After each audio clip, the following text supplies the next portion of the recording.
Hey guys, it's Maggie. I just wanted to shoot a quick video. I'm getting ready to prep for the week, and I wanted to make sure that I shot a video and showed you what I personally do for the week to get me and my family ready for quick, easy meals. I do have to tell you, I am somebody who does pull from these meals all the time, and I do prep every single Saturday or Sunday. But I am also somebody who loves to open cupboards and just pull out things and make things on the go. I do have a culinary background, so that's what I love to do. But I do some staples throughout the week, and I'm going to show you guys some of the stuff that I do. So I'm going to point this down here. I'm going to actually show you guys how to cut an onion. This one I've already used half of, but the other half has not been used. And I'm going to show you guys how to dice an onion. That's so easy. And it gives you even results. So when you have the top of an onion, you're going to want to cut an onion in half, which I've already done. I've already used half this onion. You're going to place it flat on its flat side, and you're going to cut it straight down the middle. After you've done that, you're going to take the onion, and if you can see an onion, I mean, it has the rounds here. It already has the slits for you. So you're going to take that onion, and you're going to make slices going through the onion into the middle, not cutting all the way through, not all the way through to the root, the back here, but just down the middle, all the way around.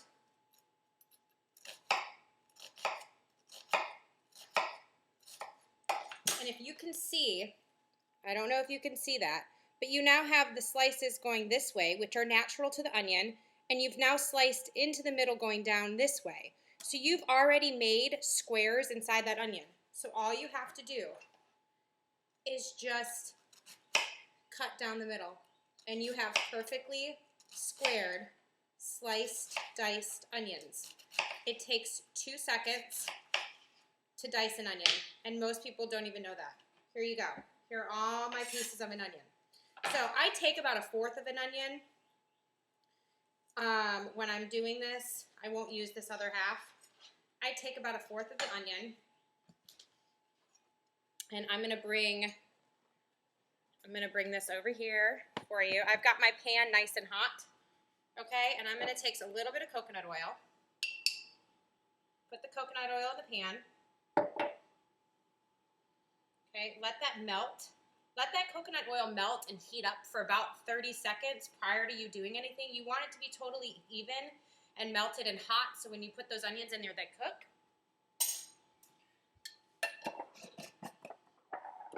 I'm going to do that. I'm going to swirl it around a little, coat the bottom of this pan. And it's on just between simmer and medium. I'm going to turn it up just a little bit, make sure that gets nice and hot. And I'm going to go ahead and put those onions in. And notice how I have my chef knife I'm using. I'm scraping with the back of the knife, not the blade, to put it in. If you scrape with the blade on a wooden cutting board, you're going to get fragments of that wooden cutting board or a plastic cutting board. You don't want to do that. You always want to put your stuff in with the back side of the knife, okay? So I let those kind of, well, obviously need to turn the heat up a little bit. But I let these simmer on here until they get a little bit translucent, and then I add my turkey meat to it. In the meantime, I'm going to take you back over to the other side. And you don't really have to do a whole lot with this. You just want to stir it a little bit, coat it with that coconut oil, and let it go. Okay, they will turn translucent. They will cook down. And once they're about halfway cooked, you add the turkey meat, and you're going to cook that turkey meat. And so I'm going to take you back over here, and I'll show you all of that. Now, I've already peeled and pre-diced my sweet potatoes. They are already in here, okay? You can melt a little bit of coconut oil if you'd like and pour it on top of these. I'm going to use a little bit of lemon olive oil. This is from Trader Joe's. I'm going to show it to you. This is from Trader Joe's. I absolutely love finding flavored olive oils. You can even flavor coconut oil if you wanted to. Add a little lemon, add a little coconut oil, whatever you'd like. I don't find the harm in using a teaspoon or a tablespoon of olive oil during this process. I know olive oil isn't listed.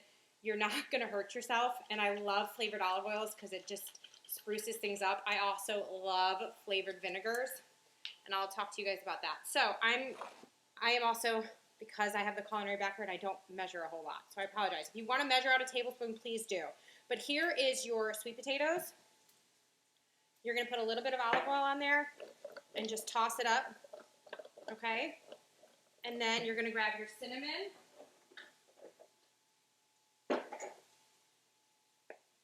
You can put your cinnamon in there and a little bit of nutmeg, a little ground nutmeg, and you're going to toss it. Lost one. Toss it in there, coat it really well, okay? And then I line a baking sheet with nonstick foil. You can also line it with parchment paper if you want, whatever you'd like. You're just going to dump those sweet potatoes on there, even them out, and then I will turn y'all. You can see I've got my oven preheated at 350 degrees, and you stick it in there for about 15-20 minutes. That's all it needs. I'm going to set my timer. If you guys don't have a kitchen timer, I love this one. It is OXO. I think I got it at Bed Bath & Beyond. It has three different settings, so you can do 3 different timers at once. Of course, you have to remember which timer belongs to which food. But I set it for the first food that I put in, so I know, like mentally, I know that that's the food that I put in first. That's the food I'm bringing out. So I set it for 15 minutes, and I'm going to set it aside. And then I'm going to bring you back over here. You can see my onions. They are starting to sweat a little. I'm going to turn it down so they don't get too much. They're starting to sweat a little bit. And it smells so good. Does that help? Or is that too much? Sorry. Turn on the lights. Okay, and once they start sweating, they're turning a little bit translucent. They're going to continue to cook. I have my, I use the Jennie-O ground turkey breast meat. Turkey breast is always just a little bit more lean for you, and you're going to go ahead and just stick that in. With the onions, you don't have to remove the onions. It's okay to put raw meat in with your vegetables when you're cooking. If you wanted to add green peppers, red peppers, yellow peppers, zucchini, whatever you wanted to this for your mixture for the week, it's okay to do it all in one stop. You don't have to do it separately. I wash my hands.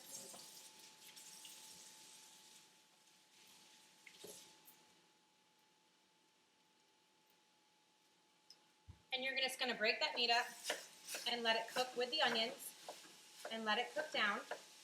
And you're going to cook this like you would, like you're cooking taco meat. You're going to let it brown. It's still going to be a little pink on the inside. You're going to add seasoning, a little bit of water, and let it cook the remaining time. Let it simmer in that water. Let it cook the remaining time. And again, it takes maybe 5-6 minutes for all of this to cook. And while this is browning, I'm going to talk to you about the spices. So, besides the Fixate cookbook, your 21-day fix book, if you open it up on the inside, it has the seasoning mixes, okay? And it has your all-purpose seasoning, your smoky Southwest seasoning, and your Mediterranean seasoning. I have these, you guys, all the time on hand. These little jars, I think, were like $4 at Target, okay? This is my all-purpose seasoning. This is my Mediterranean seasoning.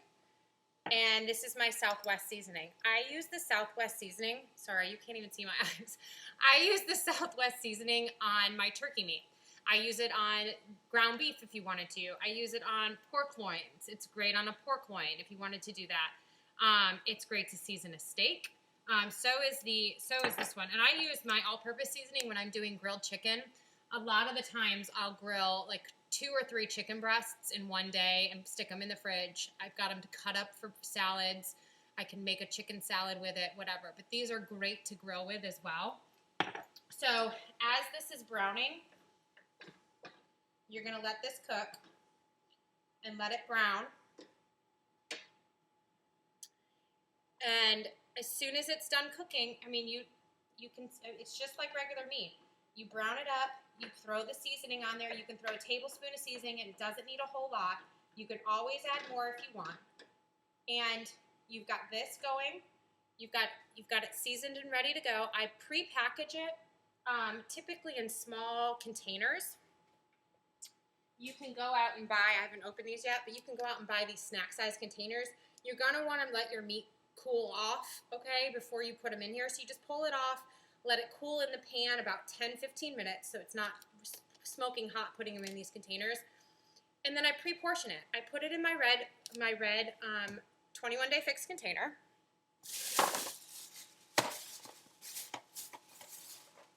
Okay, you've got these containers, you guys, use them. So I use, and if I could find mine, you use your red container, you pre-portion it, you stick them in these, you can freeze it, you can put it in the refrigerator, and you've got this ground beef or the ground turkey meat for tacos, for salads. You can put it in a sandwich. I've done pita pockets with it. I've added it to my fattoush. It's amazing to add to the fattoush. You can do whatever you want with this ground meat throughout the week. Okay, you've got your sweet potatoes cooking, and then I've always, and I'll bring you back over here, I'll show you. I have a crisper drawer, and I always have a bag on hand of pre-chopped vegetables. I can pull these out whenever I want. I typically eat these with hummus, and it's my healthy fat for the day. I know ranch dressing is probably calling your name, but hummus is amazing with these. And I have to tell you, speaking of ranch dressing,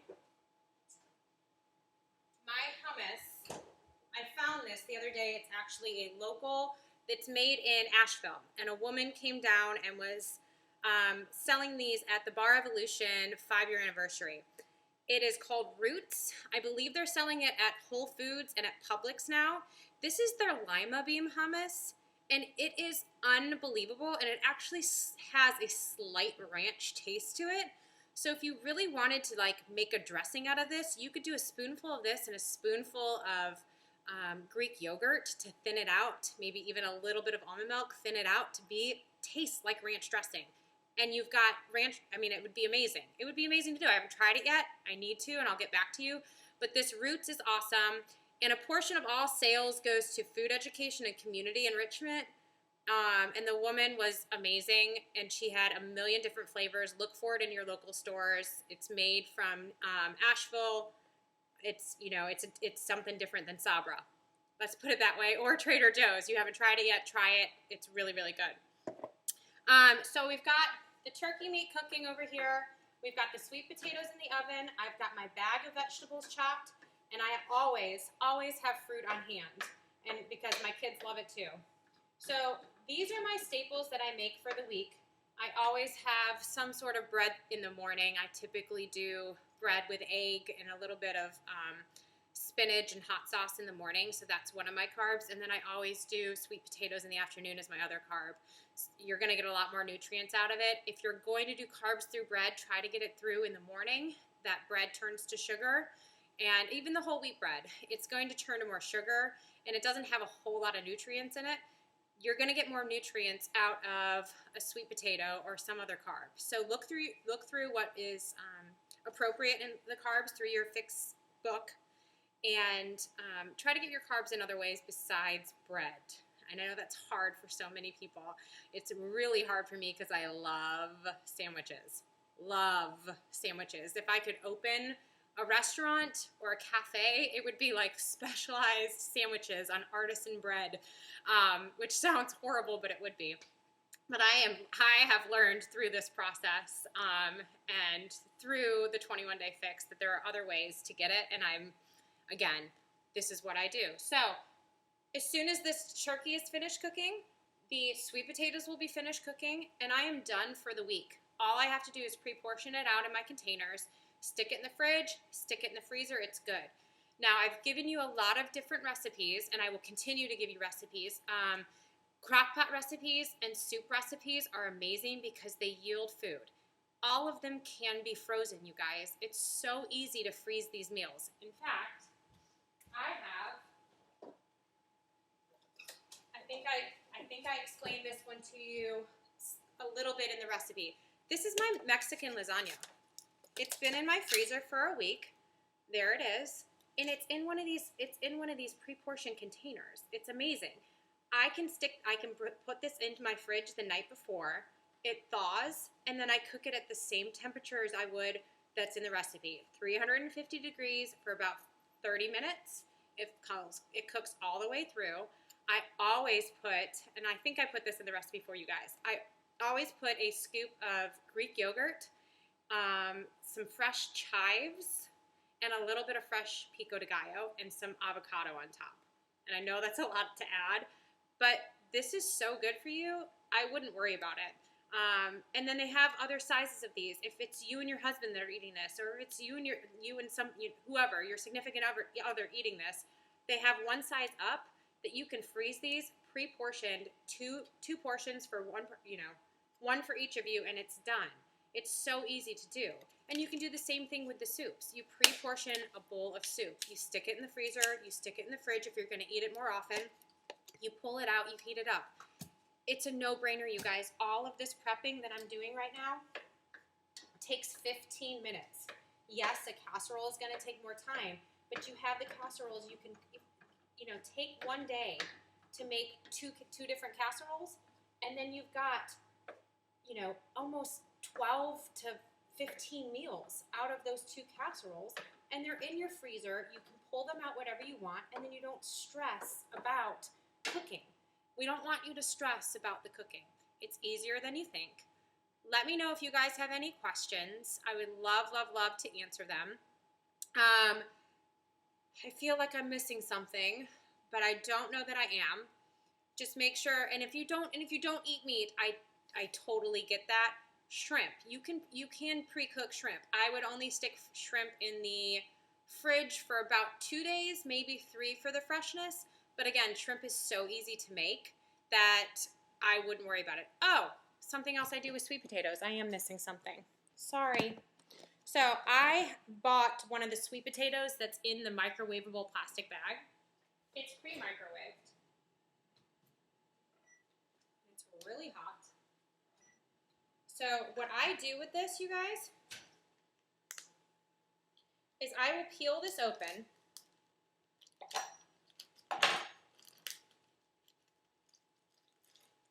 You peel off the skin. These things are very, very hot, so you need to be careful when you're doing this. You're going to peel off the skin, okay?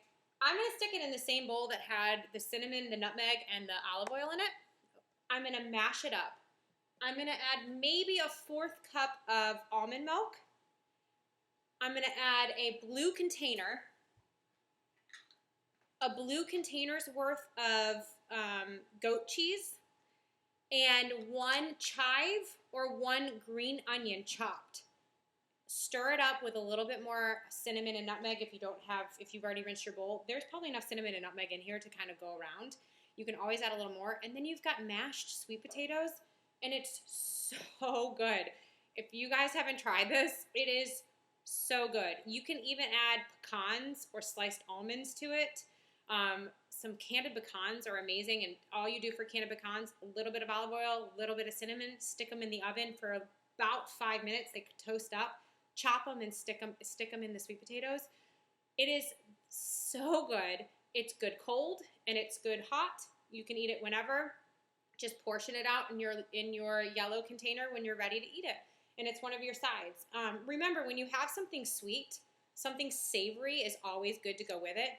So it sounds weird to put goat cheese in your sweet potato, but that little bit of savory and that little bit of bite from the green onion is going to give you, I don't know how else to explain it. It's amazing. Just try it. So I hope that wasn't confusing. I hope that was okay for you guys. Please keep following my recipes. Don't overthink this. I, a lot of times, will go and buy a rotisserie chicken and just tear it up, throw it in my fridge, and I've got that for salads. I've got that for sandwiches. I use it for tacos. You can do a lot of things with a rotisserie chicken, too. So if you're running out of time and you're like, I don't have time to prep, go buy a rotisserie chicken. It's going to last you 3 to 4 days, and you can do a million things with it. Think outside the box when you're cooking here. Have fun with it. and let me know what you guys are doing in the kitchen to prep for the week. We all would love to know. I hope that was helpful, and I'm sorry for the lengthy video. Thanks, guys.